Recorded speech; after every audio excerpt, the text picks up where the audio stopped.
Entonces, cuando yo le planteo esto desde mi lugar a las autoridades municipales, es para hacerle ver que el tambor no se mancha y que la historia no se reescribe y que hay una sola verdad, y es la historia que marca a Bernardo Mena como fundador de la Escuela de Carnaval. Y la fui a buscar a Cristóbal en la puerta del Jardín San Javier, llevando a mi nena 5 años después. El evento fue organizado por la municipalidad en manera de reconocer por ítem a cada una de las agrupaciones que conformamos el carnaval. Y se hicieron menciones, como se hicieron también, creo que en la fiesta local, a Travolta Leguizamón, creo que lo eligieron embajador masculino, si no me equivoco. Y reconocieron también a la señora Caldós, de la comparsa Urucuyá también. Sí. Y en un momento empiezan el locutor, que no es de 25 de mayo. No, es de Saladillo. Creo que tampoco conoce un poco la idiosincrasia, no conoce la historia, y también me generó molestias porque después, cuando veo un poco la grabación, hablaba de egos, y hoy en esta etapa de mi vida, cuando he cumplido objetivos y metas profesionales y de vida, ya no se trata de egos. Pero bueno, si es pago por un ente y es el municipio, tiene que quedar bien, ¿no? O sea, obviamente tiene que cuidar su trabajo y agradar a quien le paga, que es el intendente, y a sus funcionarios. Entonces, cuando nombra el guión, muy bien armado y muy bien digitado, narra parte de la idiosincrasia de la fundación histórica de la Escuela del Carnaval, que es de mi autoría. Yo digo, bueno, empecé, viste, a generar adrenalina, a generar dopamina, endorfinas. Uno que trabaja con el entrenamiento mental, la taquicardia, decir, me van a sorprender gratamente, porque se caratulaba de homenaje. Claro. ¿Vos pensaste que te iban a homenajear a vos? Sí, total y absolutamente. Y la verdad que después, cuando escucho el nombre de... Sí, la puedo nombrar porque no tengo absolutamente nada, que es Miriam Cristóbal, me tuve que retirar porque en otro momento de mi vida no me hubiese retirado y hubiese faltado el respeto y hubiese hecho, hablando barrialmente, un real quilombo. No fue así. Procesé mis emociones afuera y necesitaba seguir regulando mis emociones desde el punto de vista de la escritura terapéutica, más allá, que no es lápiz y papel, que es lo digital, y permitirme expresarme. Me diste esta oportunidad. Y los demás colegas también, que agradezco, en donde en mi casa, previa cena, un poco alborotada ya la familia cuando llegaba, porque estaban mal, realmente. Mi hijo Andrés no había ido y se acostó a dormir sin cenar, cosas de apostilla que te cuento porque somos seres humanos. Sí. Y considero que con las emociones y fundamentalmente con el cerebro, que es el órgano más importante, y la mente, no se debe jugar. Hice ese texto en donde lo que uno plantea es lo más importante que tiene una historia, es que no se reescribe la historia. La historia es, y tiene que ser contada tal cual es, y no tergiversada por el político de turno, porque hoy está este político, mañana está otro, y no es desde el momento que está el político para adelante, para nada. No, para nada. Porque acá estamos hablando de que hay un proyecto fundamentalmente de niñez y de inclusión. Y allá por mayo del 2005, en donde mi mujer tenía en la panza a Isabel, hoy ya de 20 años, es un proyecto que tiene... El 1 de mayo cumple 26 años. Y hoy uno ha elegido estar en ese lugar, hacerlo, crecer. Hoy los más importantes títulos y rimistas o batuqueros que están en la camada de la generación lo pueden decir y son padres de familia en lo que uno ha hecho. Entonces no había que dejarlo pasar. Y como nada es casual, y menos cuando se habla de política, y cuando hablo de política partidaria e ideológica, nada es casual. Entonces fue todo muy bien armado para Miriam Cristóbal. Después en lo subjetivo, si yo puedo decir que se hizo un auto homenaje para cerrar un ciclo, no lo sé, pero dejo abierta el interrogante. O sea, ¿por qué digo esto? Por una cuestión de que uno lo pretende, uno lo quiere. Uno se retiró yo me jubilo el 30 de noviembre del 2024. Cuando me voy, en la anterior gestión, en el periodo de gobierno entre un periodo y otro del intendente Hernán Relinqueo, me voy el 10 de octubre del 2018. Tampoco tuve un reconocimiento como uno realmente hubiera querido, pero estaba dentro de una estructura y seguía en la estructura, entonces sabía que el reconocimiento lo iba a tener. Después uno arma la oficina de control de gestión y ya se retira a fines del 2023. En donde hoy la vida marca, en donde hay que cuidar mucho el legado, porque es la historia de la ciudad, es la historia de la gente que vive, y yo creo que en esta vorágine estás en un medio, en una vorágine del estalqueo, de la imagen, del brushing, del color. No todo pasa por ahí. No, claro.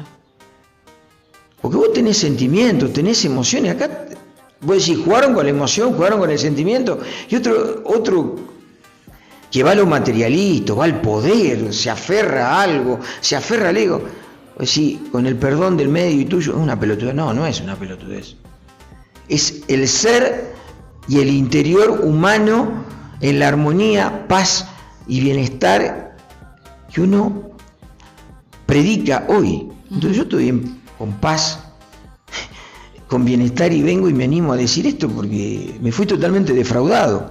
Entonces cuando yo le planteo esto desde mi lugar a las autoridades municipales, es para hacerle ver que el tambor no se mancha y que la historia no se reescribe y que hay una sola verdad, y es la historia que marca a Bernardo Mena como fundador de la Escuela de Carnaval. Y la fui a buscar a Cristóbal en la puerta del Jardín San Javier, llevando a mi nena 5 años después.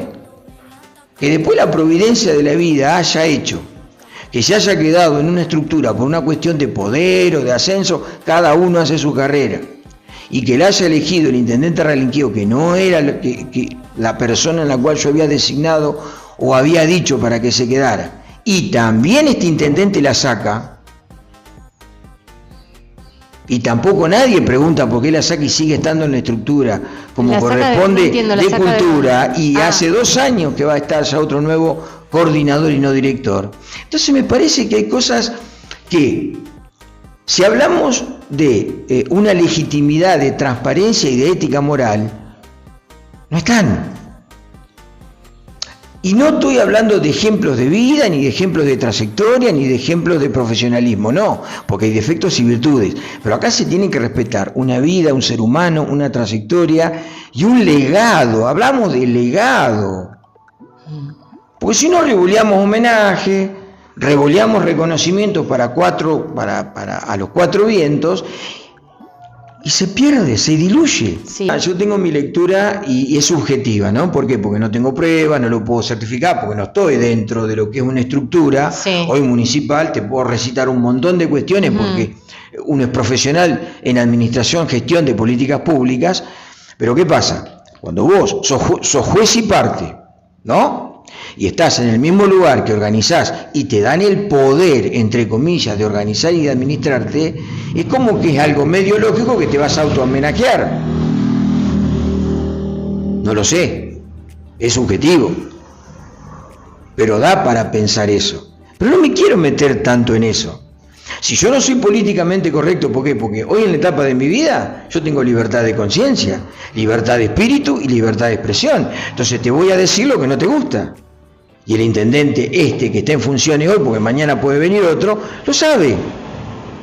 Y el director de cultura, que subió al escenario cuando uno arma percutido y trajo la bomba de tiempo y le dio la posibilidad de cantar con el director Samuel Carnevale, que gracias a Dios está.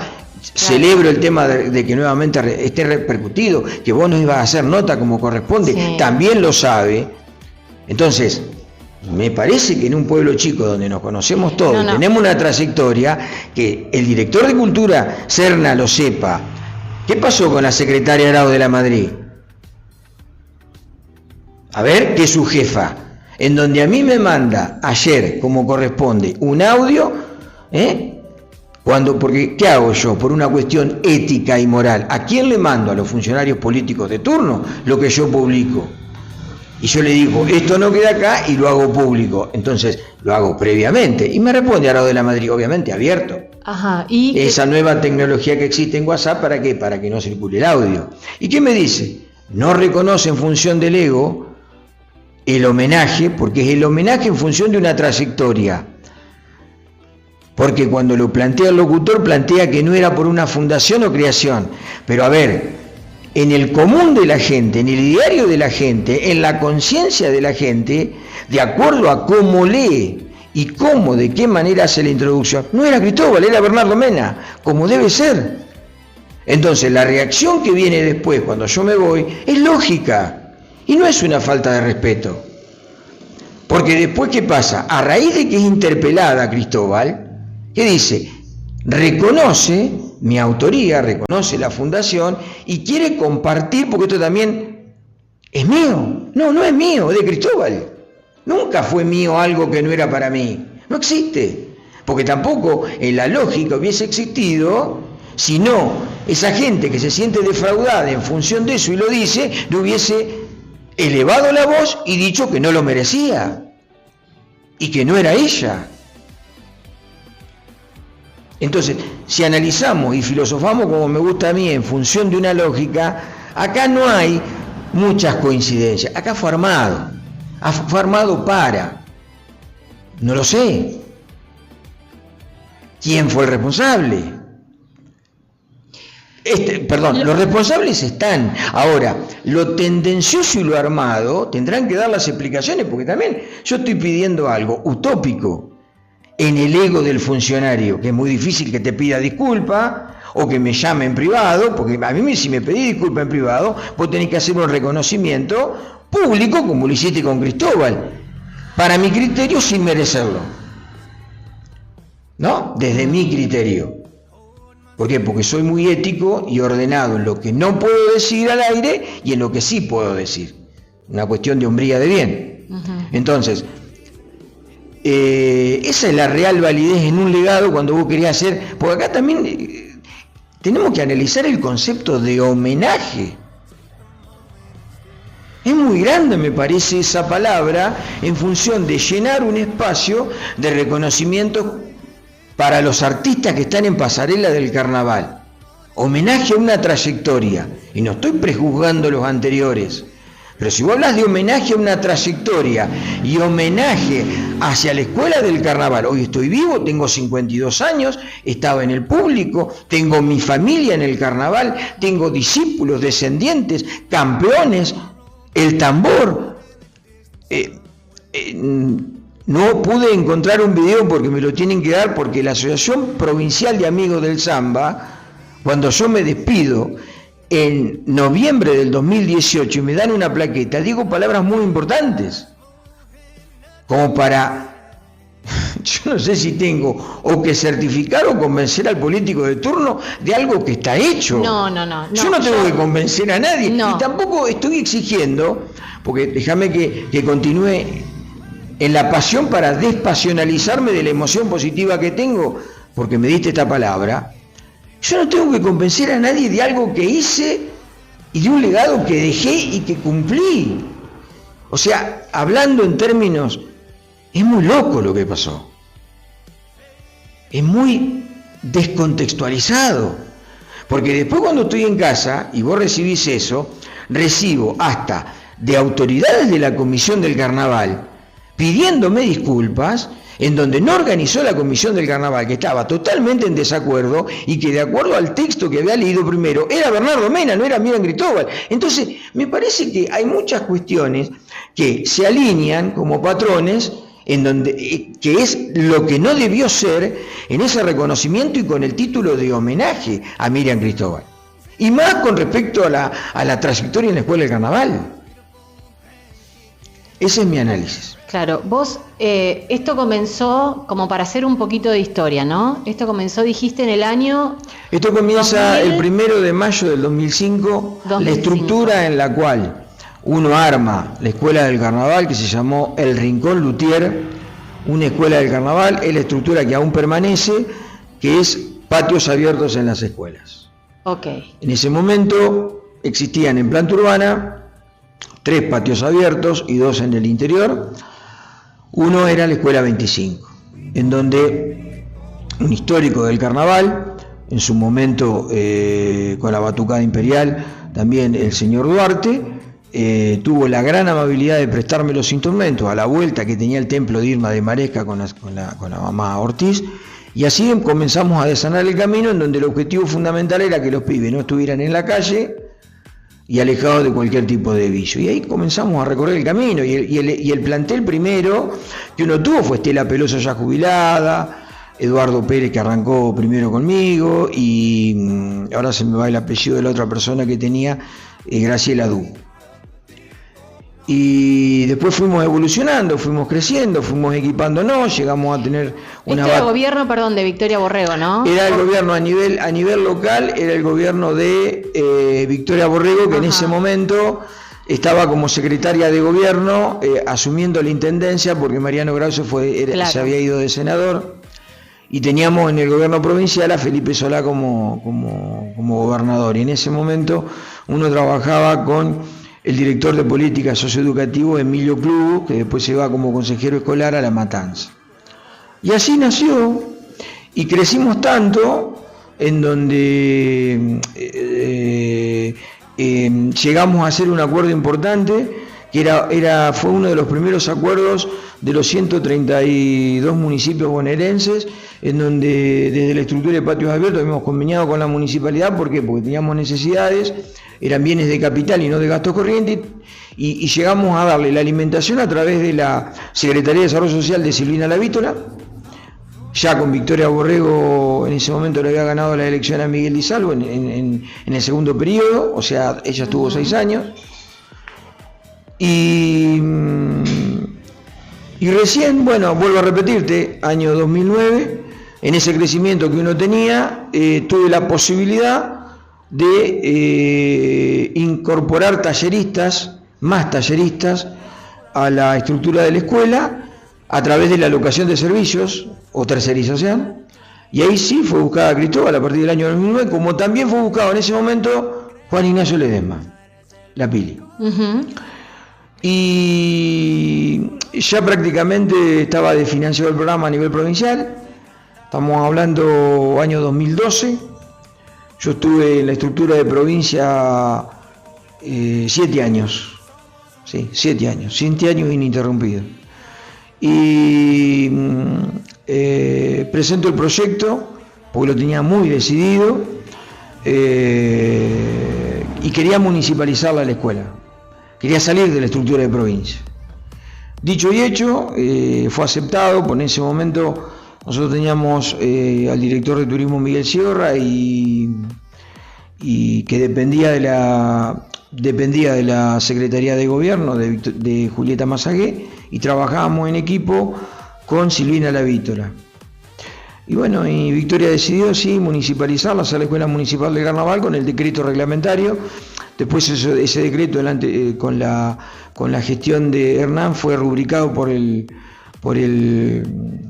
legislativo, y nos permitió algo muy importante en lo que es política pública, que hoy, al tener un decreto municipal con el aval como corresponde del Consejo Deliberante, hoy tiene una programática presupuestaria. ¿Qué significa? Claro. El tener una programática presupuestaria significa que tiene un presupuesto propio, que después tiene que ser el director el que haga ver con respecto al político de turno, hacer ver y valer, o tener una extensión presupuestaria si hay disponibilidad de fondos. ¿Para qué? Para que a los chicos no les falte absolutamente nada. Claro, tiene que estar contemplado en el presupuesto municipal como corresponde y aprobado.